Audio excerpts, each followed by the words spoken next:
Hi, I am Chiho Kaneko, a member of the Board of Directors of Fairewinds Energy Education. Whenever I return from Japan, people in the United States ask me, "So, how's Japan now?" The Fukushima Daiichi disaster opened the door for me to see how this is not a mere Japanese crisis. It's a crisis that transcends geography and time. The situation at Fukushima Daiichi continues to be dire. Every so often, we hear the news of yet the highest level of radioactivity detected in the monitoring well, or there was another breach in the tanks that are holding contaminated water. But an average person in Japan seems to be paying less and less attention to the news. People do get used to things, even when they are extremely abnormal. On this third anniversary of the Fukushima Daiichi disaster, I'd like to talk about an event that took place 60 years ago. A covert US military operation called Castle Bravo, the experimental detonation of a hydrogen bomb at Bikini Atoll, Marshall Islands, took place March 1st, 1954. The power of this H-bomb turned out to be much, much more powerful than the US military had calculated.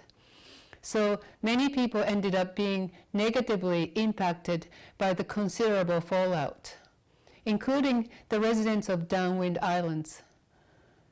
This fallout also hit the 23 crew members of a Japanese tuna fishing vessel named the Daigo Fukuryumaru, or number 1 Lucky Dragon when translated into English, that happened to be located 100 miles from the test site.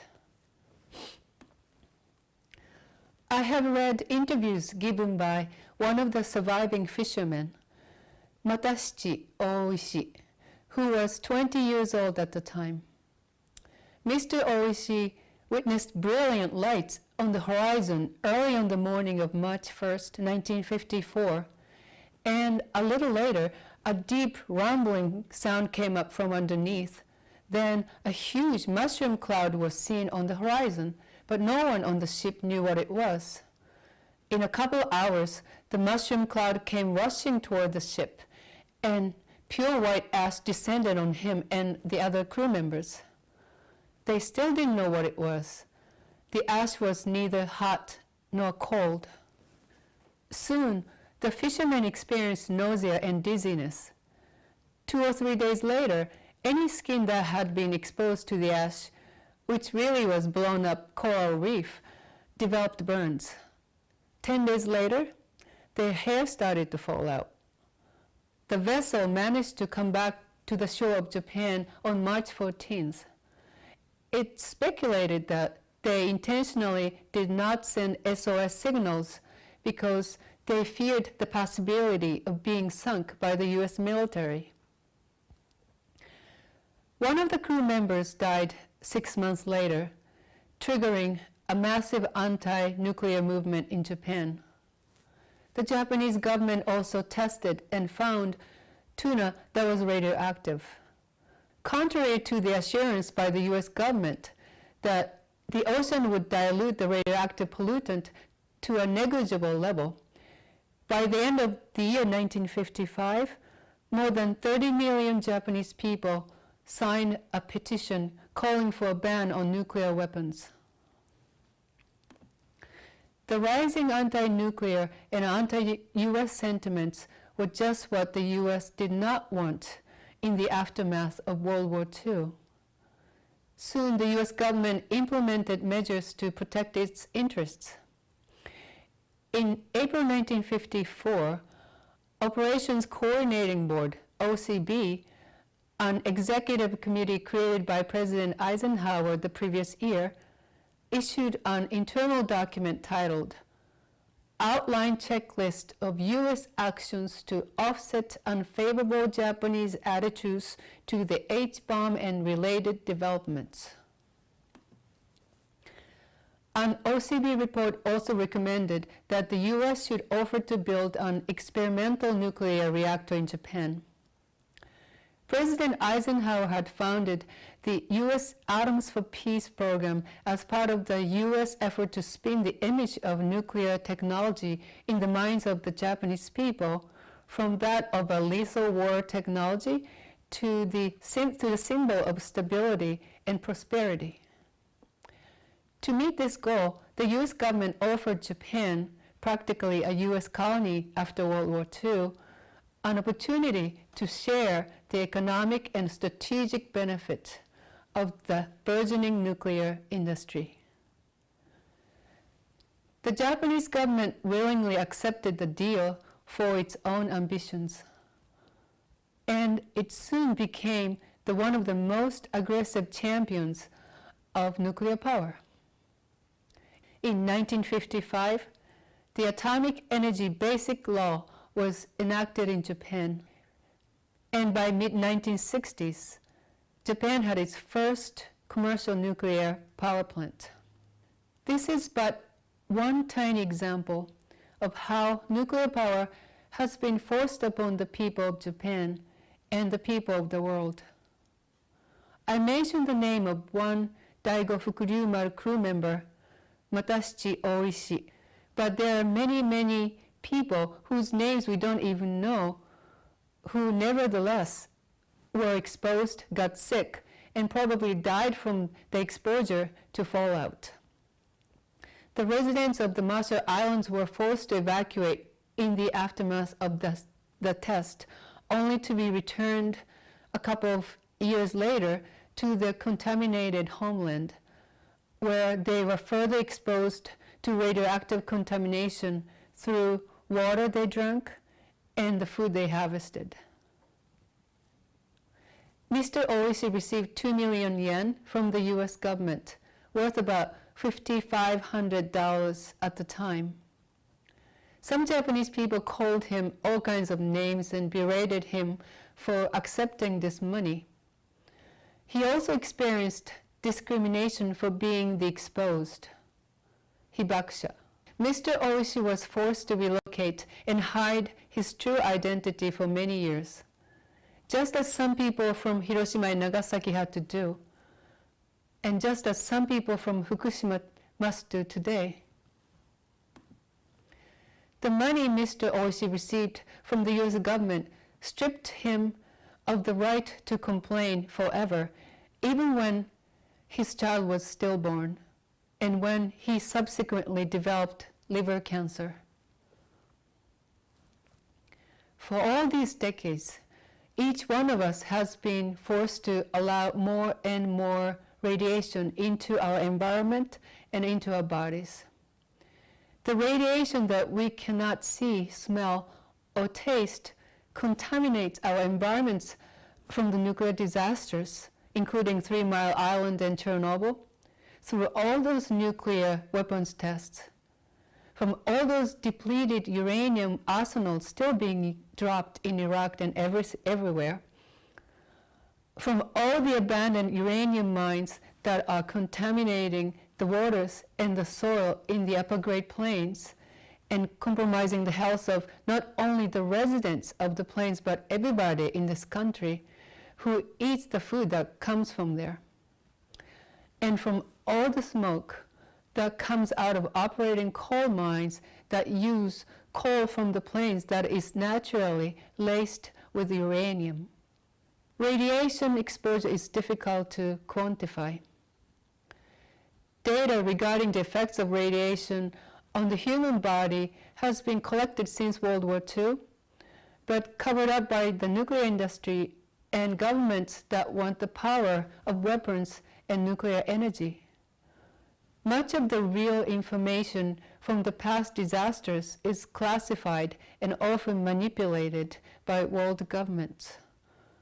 What Mr. Oishi experienced on the ship in 1954 was an acute form of radiation exposure.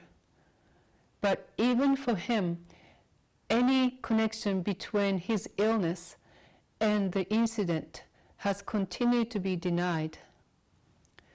The same pattern is repeated over and over throughout the world. The 35th anniversary of the 3 Mile Island accident. There are anecdotes of human illnesses and mutations in the local population substantiated by the epidemiology studies of Dr. Steve Wing from the University of North Carolina. However, officially, the US government has refused to recognize the abnormalities in the health of the affected residents. Then I think about what's unfolding in Japan today. I sense something grave is happening. I have heard many Fukushima people's personal accounts of their family members or friends dying suddenly. In one case, a baby suddenly died.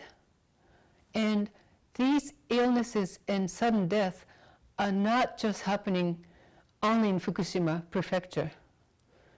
People are sicker in Tokyo. And it's not just people who are sicker. I met a home gardener who lives in Kawamata, Fukushima, 30 miles from Fukushima Daiichi, and she grows loofahs, whose fruit is often dry to make bath sponges. Last year, with some trepidation, she used the seeds saved from the year before. She found flower buds directly growing out of the fruit, and some of her pole beans were abnormally gigantic. Near Fukushima City, another person saw a frog so severely deformed that at first it was difficult to tell that it was a frog, save for its hopping. These are true events described by people I met who took notes and photographs of these environmental anomalies. During my month-long stay in Japan in December and January, I too experienced unusual symptoms. I developed a skin rash that doesn't heal. When I was in Fukushima, I developed a scratchy throat and pain in my eyes. Something is happening, and yet we cannot prove anything. The IAEA and Fukushima Medical University are working together to collect and collate the health data of Fukushima residents. Many residents fear that this effort is just a show, or worse yet, just for the sake of collecting secret data. Many people fear that the experts already have a foregone conclusion. The conclusion that if people get ill, it's not because of the Fukushima Daiichi disaster. As of December last year, of the 254,280 young Fukushima people who were 18 years old or younger at the time of the power plant catastrophe, 74 were found to either have thyroid cancer or are suspected of having thyroid cancer. 33 of these children have already needed and gone through surgery. There are different statistics for the rate of thyroid cancer among children prior to the Fukushima Daiichi disaster. Some say 1 to 2 in 1 million, others say 17 in 1 million. Compared to either of them, the current number in Fukushima is staggering. Disturbingly, the Japanese and the international radiation experts continue to maintain that these thyroid cancers are not related to the Fukushima Daiichi disaster. The same pattern is repeated over and over. How long will this pattern continue? Many Japanese people are confronted by different choices they have to make each day. Whether or not to wear a mask, whether or not to move with the children from their home to a less contaminated area, whether or not to buy the spinach that may contain cesium. whether or not to eat fish, because now it's known that huge amounts of strontium-90 are pouring into the Pacific Ocean from Fukushima Daiichi. But the most important choice of our lives was never available to any of us. We were not allowed to choose whether or not we wanted to accept all the unearthed uranium and the resulting radionuclides in our lives.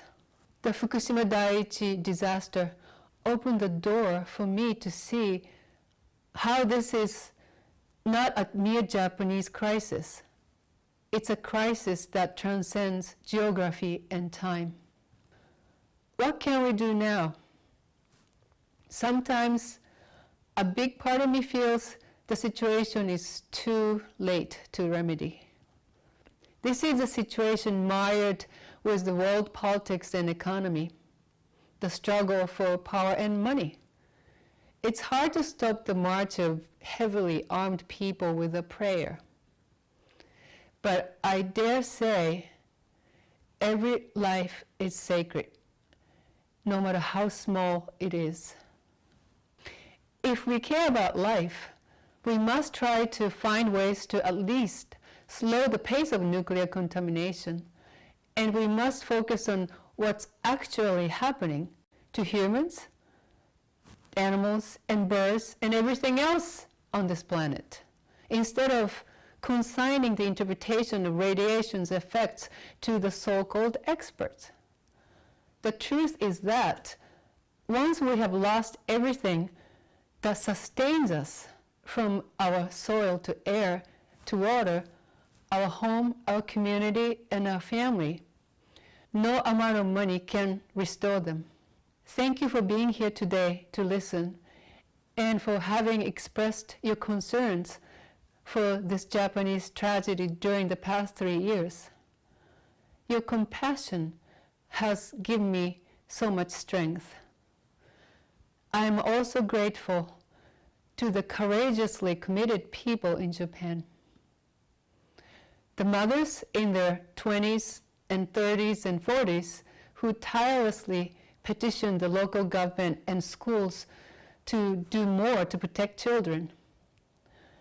The citizen scientists who are testing soil and food on their own and sharing it with others.